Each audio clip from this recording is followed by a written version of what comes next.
Delhi liquor కేసులో BRS MLC కవిత bail పిటిషన్పై Rouse Avenue court ఇవాళ తీర్పు వెలువరించనుంది. ఆమెకు బెయిల్ దొరుకుతుందా లేదా మళ్ళీ నిరాశ ఎదురవుతుందా అనేది మాత్రం తేలనుంది. ఇక ఈ కేసులో సిబిఐ తనను అక్రమంగా అరెస్ట్ చేసిందని, తనకు మధ్యంతర బెయిల్ ఇవ్వాలని గతంలో ఆమె పిటిషన్ దాఖలు చేయగా న్యాయస్థానం తిరస్కరించింది. ఆ తర్వాత సాధారణ బెయిల్ కోసం మరోసారి పిటిషన్ దాఖలు చేశారు.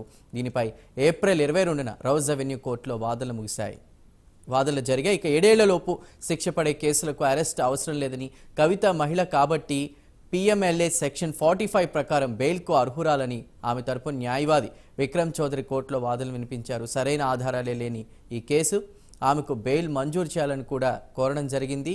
ఇక అయితే ఢిల్లీ లిక్కర్ కేసులో కవితదే కీలక పాత్ర అని సిబిఐ స్పష్టం చేసింది.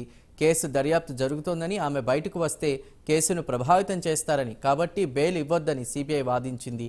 ఇరువురి వాదనలు విన్న న్యాయమూర్తి జస్టిస్ కావేరి బవేజా తీర్పును నేటికి రిజర్వ్ చేశారు.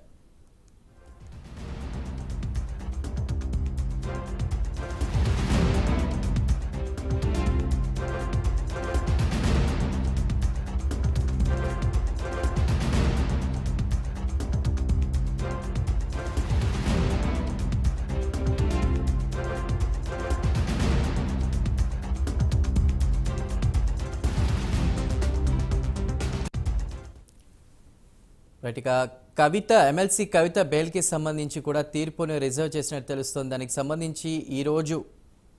దీనికి సంబంధించి విచారణ ఉండబోతుంది, తీర్పు ఉండబోతుంది. పూర్తి డీటెయిల్స్ అందించడానికి మా ప్రతినిధి రామకృష్ణ సిద్ధంగా ఉన్నారు. రామకృష్ణ, అయితే ఎమ్మెల్సీ కవిత కేసులో తుది తీర్పు, కవిత లిక్కర్ స్కామ్ కేసులో సిబిఐ దాఖలు చేసిన పిటిషన్ పై వాదన విన్నటువంటి రౌజ్ అవెన్యూ కోర్టులోని సిబిఐ ప్రత్యేక న్యాయస్థానం ఈ రోజు తీర్పు ఇవ్వబోతుంది. ఇటు కవిత తరపున వాదనలు, అలాగే సిబిఐ తరపున వాదనలు కూడా విన్నారు. మరి సిబిఐ కూడా గట్టిగా వాదించింది, ఎక్కడ కాంప్రమైజ్ కాలేదు, ఎట్టి పరిస్థితుల్లో కూడా కవితకు బెయిల్ ఇవ్వద్దు. కవిత 100 కోట్ల ముడుపులు సౌత్ గ్రూప్ నుంచి లిక్కర్ స్కామ్ లో ఆమ్ ఆద్మీ పార్టీకి అందజేశారు. అలాగే దాదాపుగా అక్కడ 356 కోట్ల రూపాయల బెనిఫిట్ పొందారు. ఇక ఆమె కింగ్ పిన్ దాదాపుగా మద్యం వ్యాపారాలను కూడా అరవింద్ కేజ్రీవాల్ కి పరిచయం చేసిన కవిత అంటూ ఒక 13 పేజీల రిపోర్ట్ ని సిబిఐ న్యాయస్థానానికి అందించింది. మరి న్యాయస్థానం జడ్జి కావేరి బవేజా ఈ రిపోర్ట్ కూడా పరిశీలించారు. అలాగే కవిత తరపున న్యాయవాదులు కూడా వాదించారు. ఇది కేవలం కుట్రపూరితంగా జరిగింది, కవితకి ఏం సంబంధం లేదు, ఎక్కడ కవిత ఉన్నట్టు ఆధారాలు లేవు అని చెప్పేసి కూడా సిబిఐ న్యాయస్థానంలో కవిత తరపున న్యాయవాదులు విక్రమ్ చౌదరి, అభిషేక్ మను సింఘ్వి వాదనలు వినిపించారు. అయితే ఈ వాదనలు విన్న న్యాయస్థానం తీర్పును ఈ రోజు రిజర్వ్ చేసింది. ఈ రోజు సిబిఐ కేసులో తీర్పు రిజర్వ్ ఉంది. అలాగే ఈ నెల 6వ తేదీన ఎన్ఫోర్స్మెంట్ డైరెక్టరేట్ కేసులో కవిత తీర్పు కూడా బెయిల్ పిటిషన్ కూడా రిజర్వ్ లో ఉంది. మరి 7వ తేదీన వరకు ఆమె జ్యుడిషియల్ రిమాండ్ ఉంది. మరి చూసినట్టుగైతే 2 కేసుల్లో కూడా బెయిల్ వస్తేనే ఆమె బయటకు వచ్చే అవకాశం ఉంది, లేదంటే ఆమె తిహార్ జైల్లోనే కొనసాగే అవకాశం అయితే కనిపిస్తుంది.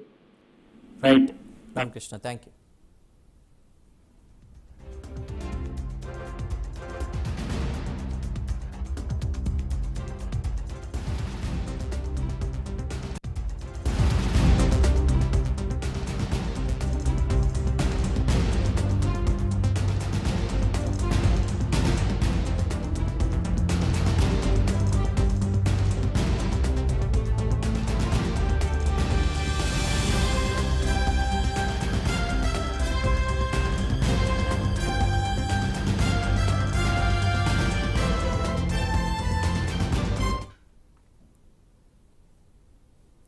ఢిల్లీ లిక్కర్ కేసులో బీఆర్ఎస్ ఎమ్మెల్సీ కవిత బెయిల్ పిటిషన్పై రౌజ్ అవెన్యూ కోర్టు ఇవాళ తీర్పును వెల్లడించనుంది. ఆమెకు బెయిల్ దొరుకుతుందా లేదా మళ్ళీ నిరాశ ఎదురవుతుందా అనేది మాత్రం తేలనుంది.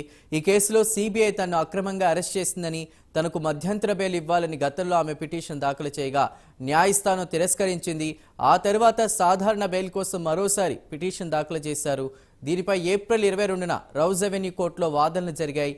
7 ఏళ్లలోపు శిక్ష పడే కేసులకు అరెస్ట్ అవసరం లేదని, కవిత మహిళ కాబట్టి పిఎంఎల్ఏ సెక్షన్ 45 ప్రకారం బెయిల్కు అర్హురాలని ఆమె తరపున న్యాయవాది విక్రమ్ చౌదరి కోర్టులో వాదనలు వినిపించారు. సరైన ఆధారాలే లేని ఈ కేసులో ఆమెకు బెయిల్ మంజూరు చేయాలని కోరారు. అయితే ఢిల్లీ లిక్కర్ కేసులో కవితదే కీలక పాత్రని సిబిఐ స్పష్టం చేసింది. కేసు దర్యాప్తు జరుగుతోందని, ఆమె బయటకు వస్తే కేసును ప్రభావితం చేస్తారని, కాబట్టి బెయిల్ ఇవ్వొద్దని సిబిఐ వాదించింది. ఇరువురి వాదనలు విన్న న్యాయమూర్తి జస్టిస్ కావేరి బవేజా తీర్పును నేటికి రిజర్వ్ చేశారు.